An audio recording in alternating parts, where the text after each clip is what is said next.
नमस्कार, आपके साथ मैं हूं सुजाता कुकरेती और आप देख रहे हैं माइक ऑन है। हर बड़ी खबर पर यहां माइक ऑन होता है, आपके मुद्दे पर यहां माइक ऑन है। और आज जिस खबर पर मैं सबसे पहले माइक ऑन कर रही हूं, योगी आदित्यनाथ ने यूपी में सख्त आदेश दे दिया है। योगी का ऑर्डर, आतंक पर हंटर। यूपी में सख्त आदेश दे दिया है कि सभी मदरसों की जांच होगी। वहां कौन आ रहा है, कौन पढ़ रहा है, कौन फंडिंग भेज रहा है, सबकी जांच ये जरूरी है। और यह आदेश इसीलिए दिया गया है क्योंकि दिल्ली में धमाकों के बाद कई आरोपी डॉक्टरों के तार सीधे उत्तर प्रदेश से जुड़े हैं। जिन मौलवियों ने आतंक का पाठ पढ़ाया वो रडार पर है और कोई आतंक का पाठ ना पढ़ा पाए, इस तरह से ब्रेन वॉश ना कर पाए, इसीलिए भी योगी की फोर्स एक्शन में है। आज इस खबर पर माइक ऑन कर रही हूं क्योंकि इस आदेश पर बहुत सारे सवाल उठाए जा रहे हैं। क्या ये सवाल जायज है? इसी के साथ साथ जिस खबर पर आज हमारा माइक ऑन है, बारूद की फैक्ट्री, एक पूरी की पूरी फैक्ट्री डिटेक्ट हुई है, लेकिन इसके टारगेट पर कौन था? एक ऐसा कमरा जो बारूद से लदा हुआ था।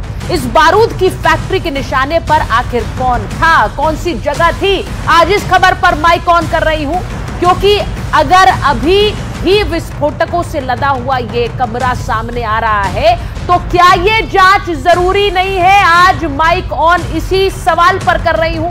आखिर टारगेट अगर सामने आते हैं तो जांच करके क्या उन लोगों तक पहुंचना जरूरी नहीं है जो अभी भी भाग रहे हैं? इसी के साथ साथ जिस खबर पर मैं माइक ऑन कर रही हूं, मदरसों पर संग्राम, अब बताना होगा नाम। और यह सवाल इसीलिए पूछ रही हूं क्योंकि मदरसों की जांच पर अब ऐसा लग रहा है पूरा का पूरा सियासी तंत्र हिल गया है। सियासतदान सवाल उठा रहे हैं। मुझे समझ नहीं आता कि जब देश की सुरक्षा को लेकर सवाल उठ रहे हैं, जब देश की सुरक्षा में कोई कदम उठाया जा रहा है तो उसमें सवालों की जगह कहां बनती है? सियासत के लिए अगर सवाल उठाए जा रहे हैं तो ये सवाल बिल्कुल नहीं बनते हैं। आज इसीलिए पूछ रही हूं कि ये मदरसों पर संग्राम क्यों है, क्योंकि मैं सबसे पहले आपको तस्वीर दिखाना चाहती हूं। दिल्ली धमाकों के बाद कैसे यूपी में है, यूपी की पुलिस एक्शन में। ये तस्वीरें देखिए, यूपी में सीएम योगी ने ऑर्डर दे दिया है। यूपी एटीएस ताबड़तोड़ कार्रवाई करने में लगी हुई है। आतंकी कनेक्शन की जानकारी जुटाई जाने लगी, रिकॉर्ड खंगाले जाने लगे क्योंकि जांच में सामने आया है कि पढ़े लिखे लोगों को कट्टरपंथी बनाने का खेल मदरसों से ही शुरू हुआ। लेकिन इसी जांच की वजह से सियासी हल्ला भी हो रहा है। पहले आपको बताती हूं कि क्या हो रहा है। अब यह समझिए, दिल्ली धमाकों की जो जांच है मदरसों तक पहुंची है। जांच के लिए यूपी एटीएस की सभी जिलों को चिट्ठी गई। यूपी एटीएस ने मदरसों की जानकारी मांगी। चिट्ठी के जरिए पूछा है कि हर जिले में कितने मदरसे हैं, उन मदरसों में कितने मौलवी पढ़ाते हैं, संचालकों की पहचान और जानकारी बतानी होगी, यह भी कहा गया है। अब मदरसों में पढ़ने वाले छात्रों के नाम, उनके पते मांगे गए। जो मौलवी हैं, जो मदरसा संचालक हैं, उनके आई कार्ड्स और आधार कार्ड्स की भी जांच हो रही है। अब बिना मान्यता वाले मदरसों की भी जांच होगी। यूपी में, यह पूरा एक्शन उत्तर प्रदेश में हो रहा है और यूपी की एटीएस कर रही है, जो आप यहां देख रहे हैं। यूपी में लोकल इंटेलिजेंस यूनिट यानी LIU को भी एक्टिव किया गया है। संदिग्धों के रिकॉर्ड और गतिविधियों पर नजर रखी जा रही है। तो यह हो रहा है यूपी में। अब सवाल है कि योगी फोर्स की यह कार्रवाई किस ओर इशारा कर रही है? क्यों मदरसों में जांच करना यूपी एटीएस के लिए जरूरी हो गया है? एक वजह यह भी है कि जो डॉक्टर शाहीन आतंकी मॉड्यूल में शामिल थी, जिसकी गाड़ी से हथियार बरामद हुए, वो लखनऊ की रहने वाली है। कानपुर और हापुड़ से भी इस मॉड्यूल से जुड़े आतंकियों की गिरफ्तारियां हुई। ऐसे में क्यों ना कहें कि यूपी पुलिस का एक्शन जरूरी है? आखिर मदरसे जांच की रडार पर क्यों है? क्योंकि बहुत से लोग इस पर सवाल उठा रहे हैं। तो यह भी समझिए कि दिल्ली धमाकों के बाद यह एक्शन क्यों हो रहा। धमाके की जांच में 2 मौलवियों के नाम सामने आए। पहला मौलवी इश्तियाक, दूसरा मौलवी इरफान अहमद। इश्तियाक ने मुजम्मिल को कमरा किराए पर दिया था, इस मौलवी ने, और इसी कमरे से करीब 3000 किलो विस्फोटक मिले थे। जबकि इरफान शोपिया में एक मस्जिद का मौलवी था।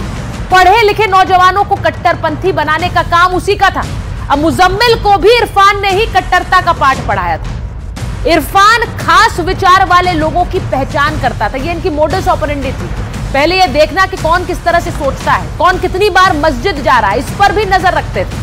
धार्मिक बातचीत करके टेरर मॉड्यूल में शामिल किया करते थे। मौलवी इरफान ने ही डॉक्टर्स को इस मॉड्यूल से जोड़ा।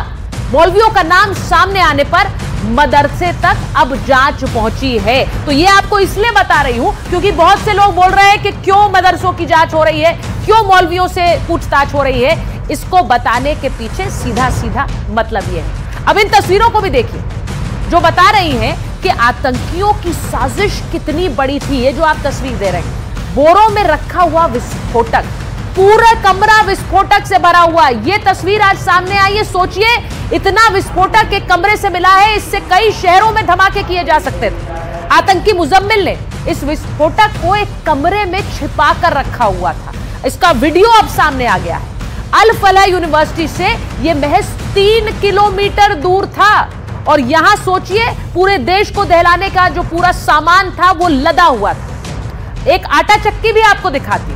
एक आटा चक्की की क्यों चर्चा हो रही है? इसमें यूरिया पीसकर बारूद बनाया जा रहा था और फिर बम बनाया गया था। आतंकियों के इस खेल से यह तो साफ हो गया कि इनको विस्फोट करने और बारूद तैयार करने की खास ट्रेनिंग मिल रही थी।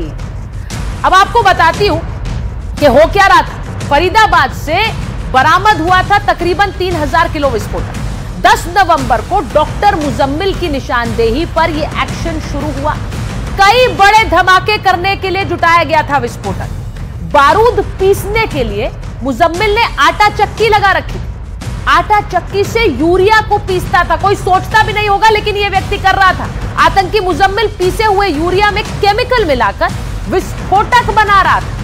केमिकल अल फलाह यूनिवर्सिटी की लैब से चुराया गया था।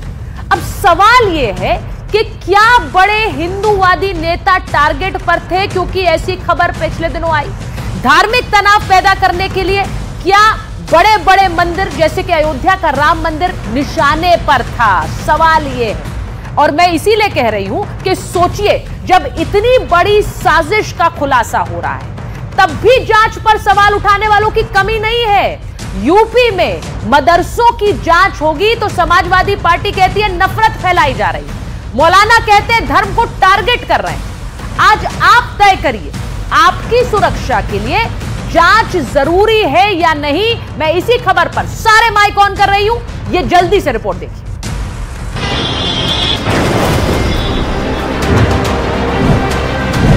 यूपी में योगी के रडार पर कट्टर मौलाना। यूपी में एटीएस का एक्शन शुरू हो गया। आतंक का पाठ यूपी में महंगा पड़ेगा। कोई देश की सुरक्षा में सेंध लगाएगा, इससे पहले कि सेंध लगाए उसी में सेंध लगा देने की आवश्यकता है, उसी को ठीक कर देने की आवश्यकता है। Uttar Pradesh anti terror squad राज्य के सभी मदरसों की जांच कर रहा है। शहरों से लेकर गांव और कस्बों तक फैले मदरसों में कौन पढ़ाता है, कौन पढ़ता है, कौन लोग हैं जो वहां जाते हैं, वो कौन लोग हैं जो अपने बच्चों को वहां भेजते हैं। इसकी एक एक डिटेल इकट्ठा की जा रही है। सबका नाम, पता, फोन नंबर नोट किया जा रहा है। लेकिन बरेली की मौलाना इस पर आग बबूला है। एटीएस का जो रूल है वो क्राइम के मामलात में आता है और मदरसों का जो रूल है वो एजुकेशन के मामले में आता है। एजुकेशन और क्राइम इस समंदर के दो अलग किनारे हैं जो एक साथ में नहीं जुड़ सकते। इसलिए उत्तर प्रदेश सरकार एटीएस से जांच कराने के फैसले को वापस ले। हालांकि उत्तर प्रदेश के मंत्री ओम प्रकाश राजभर कह रहे हैं कि जांच देश के 140 करोड़ लोगों की सुरक्षा चिंता से जुड़ी है और सरकार को इस जांच का पूरा अधिकार है। देश की सुरक्षा के सवाल पर अगर एटीएस ने मदरसों की जांच की अनुमति मांगी है तो सरकार अनुमति देगी। जांच करने का अधिकार उनका है, सरकार को अनुमति देने का अधिकार है। देश के सवाल पे 140 करोड़ आबादी के हित को देखते हुए, उनकी सुरक्षा को देखते हुए तो आदेश तो सरकार देगी। योगी सरकार मदरसों की जांच को जरूरी बता रही है, लेकिन अखिलेश यादव की पार्टी इसे नफरत फैलाने वाला कदम कह रही है। उत्तर प्रदेश में जो 4000 मदरसे सामाजिक संस्थाओं द्वारा या समाज सेवियों द्वारा चलाए जा रहे हैं, उन पर बंद करने के लिए सरकार एटीएस से जांच कराने का काम कर रही है। ये समाज में नफरत फैलाने का प्रयास है। ये सरकार का निर्णय पूर्ण रूप से अनुचित और गलत है।